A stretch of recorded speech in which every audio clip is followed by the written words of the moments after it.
In today's video, I'm going to talk about how you can live longer by sleeping more. I'm going to share 5 tips for a better night's sleep.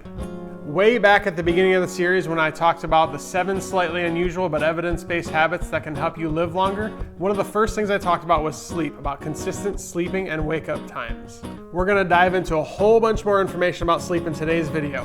Hey there, I'm Dr. Devin Atkinson from Atkinson Family Chiropractic in Denver, North Carolina, and over the past 15 years I've helped thousands of people kiss back and neck pain goodbye. Let's dive into it. I want to talk a little bit more about consistent sleep and wake times. Research has shown that not only is it important to get 8 hours of sleep at night, it's important to have that sleep be consistent.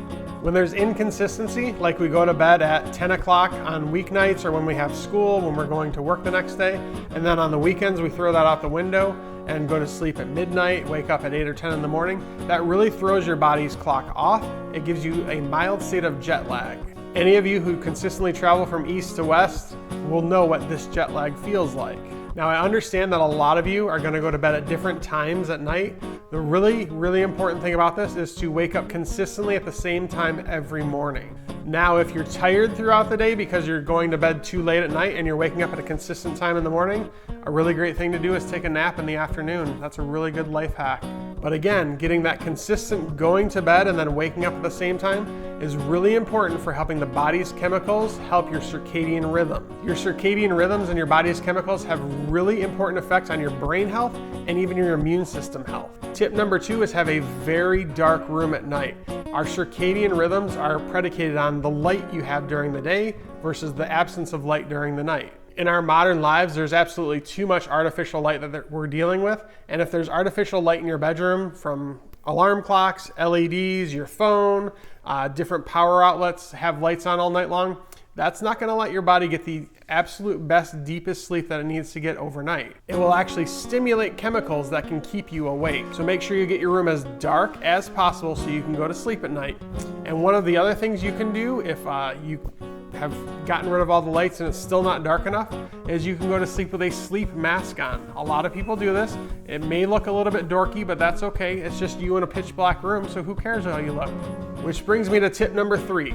Not only should your room be dark, but it should be cool, bordering on cold at night. If your room is too warm, it will actually impact the quality of sleep you have at night. So turn your thermostat down when it's time to go to bed so that you actually feel a little bit chilly before you hop under the covers. Tip number 4, stop that screen time. I know you love being on your screens. Our phones are quite amazing pieces of technology, but those screens let off what's called a blue light. That blue light tells your eyes and your body and your brain to make the chemicals and the hormones to wake you up. When you're constantly bathed in that blue light, it will just keep you awake.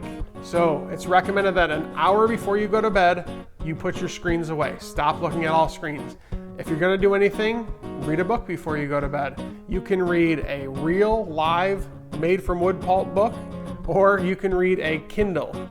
Not the Kindle app on your phone, but an actual Kindle, because the Kindles do not have a blue light in them. So you could use those to go to sleep at night when you're reading your book. Next, we're going to talk about alcohol. Okay, that got a lot of your attention.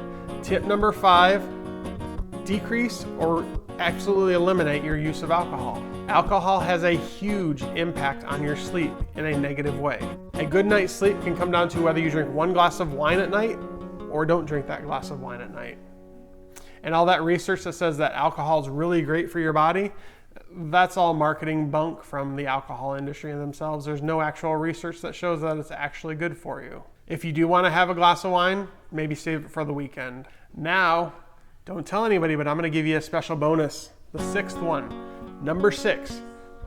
Eat dinner at least 2 hours before you go to bed at night. These 6 tips all help you get a better night's sleep, and a better night's sleep affects your longevity, how long you live, it affects how healthy you live, and it also impacts whether you're at risk of a neurodegenerative disease of your brain. So let's summarize those.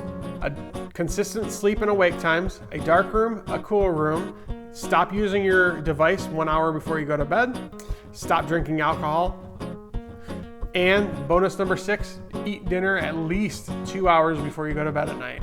Hey, if a cranky neck or back is stopping you from sleeping at night, I've got good news for you. I've helped thousands of people over the past 15 years kiss back and neck pain goodbye, give me a call at 704-827-6560, and we will love to get you scheduled and figure out if we can help you with that cranky neck or back. Until next time, sleep lots. See you real soon. Bye.